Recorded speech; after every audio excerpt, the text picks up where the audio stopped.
ہماری ڈیبیٹ ہوگی تو اس پہ انشاءاللہ ہم ڈیبیٹ کریں گے کہ جو صحیح مسلم کی حدیث پیش کی جاتی ہے کہ نبی کے دور میں 3 طلاقیں ایک ہوتی تھی، اس کا اصل مطلب ہے کیا، اور حکیم الامہ نے اسی کو نقل کیا ہے. یہ نہیں حکیم الامہ نے لکھا کہ ایک مجلس کی 3 طلاقیں نبی کے دور میں ایک ہوتی تھیں، یہ کہیں بھی نہیں لکھا ہوا، یہ کہیں بھی نہیں لکھا ہوا.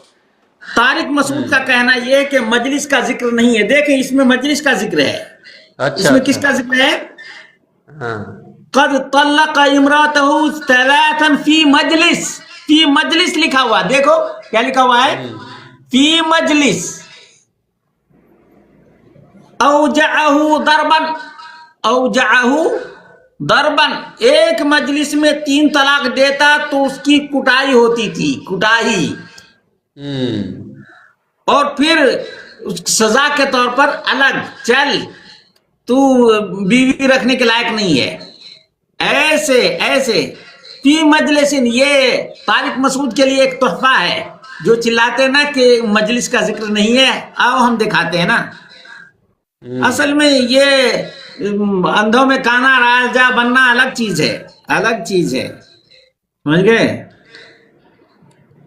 اور بھی بہت سے حوالہ جات ہیں، انشاءاللہ کچھ نہ کچھ تو ضرور پیش کر دوں گا اتنے ٹائم میں.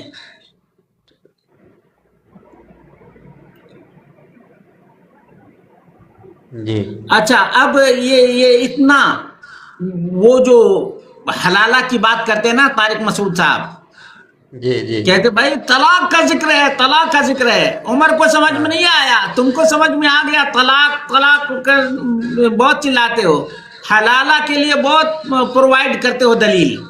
حالانکہ اللہ رب العالمین نے کیسے موقع پر دوسری شادی کرنے کے بعد لوٹنے کا حکم دیا ہے؟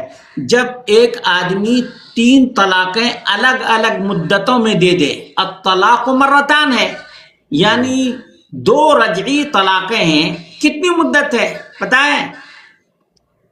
آج کوئی آدمی اپنی بیوی کو طہر کی حالت میں، پاکی کی حالت میں اور بغیر ہم بستری کیے ہوئے طلاق دیتا ہے، تب اس کے لیے 3 مہینے کا چانس ہے. اچھا،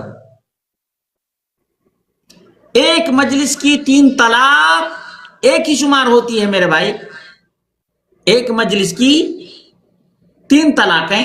جیسے اس کی مثال سمجھیں، کسی چائے والے کے پاس جائیں، چائے والے کو کہیں بھائی چائے دو، وہ لیٹ کر دیا اور ہم جلدی میں ہیں، بھائی چائے دو. جی پھر بھی نہیں چائے آئی کہ بھائی چائے لاؤ. اب کتنی چائے لا کر کے دے گا؟ ایک لا کے دے گا، ایک ہی چائے لا کر کے دے گا. چونکہ ہم جلدی میں ہیں اور اس کے ہاں تاخیر ہو رہی ہے، تو ہم ایک ہی چیز کے لیے 3 بار بول دیے. جلدی ہونے کی وجہ سے مطالبہ 3 بار کیا گیا، لیکن چائے تو بس یہ بات ہے، یہ بات ہے.